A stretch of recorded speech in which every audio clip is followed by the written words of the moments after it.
will show you how you can configure your camera in practice to take a photograph, even if it is very simple, just so we can really understand how it works. Well, just for us to understand that every camera will have the main settings, whether it's the speed, which is 1/125 there, the f, which is my aperture, and the ISO, which it also has.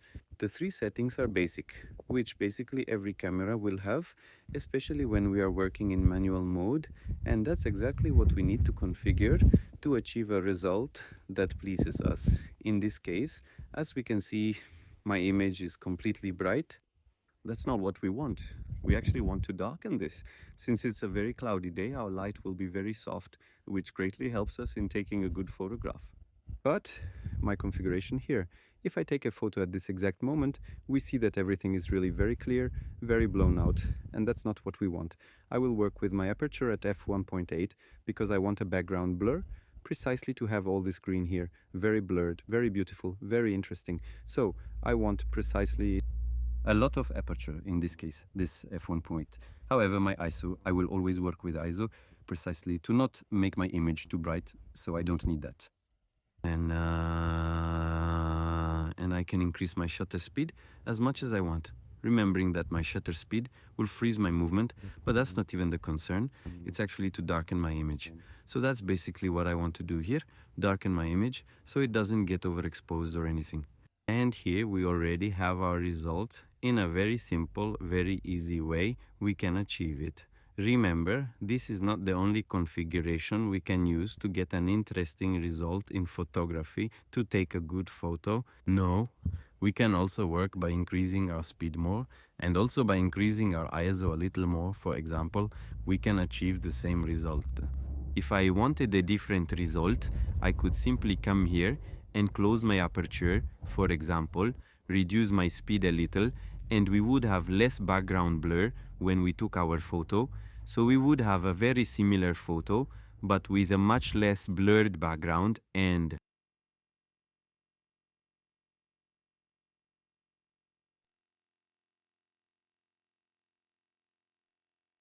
consequently, we have to redo all the settings to get a nice result in our photo. But that will depend precisely on everything we want to work on within a photo to achieve a nice result. Remembering also that if I wanted, I could step back a little, take the photo vertically here, and simply take the photo like this, capturing more ground, for example, which would also result in a very nice, beautiful photo with a lot of blur. So this would also be a very attractive result that we could achieve. Remember that these are simple tips, but just like a first contact with the camera, we could do this easily. Remember that the aperture of 1.8 is related to my lens, so it's the lens that allows me to have this blurred background. If I were closer to my model, we would have more blur. In this case, if I got really close to her here and took a tighter shot, we can notice that our background really becomes much more blurred back there than in the full body photo, for example. And now I want you to tell me if this video was useful to you in any way or not. And if you like this tip, go ahead and follow me here so you don't miss any new videos.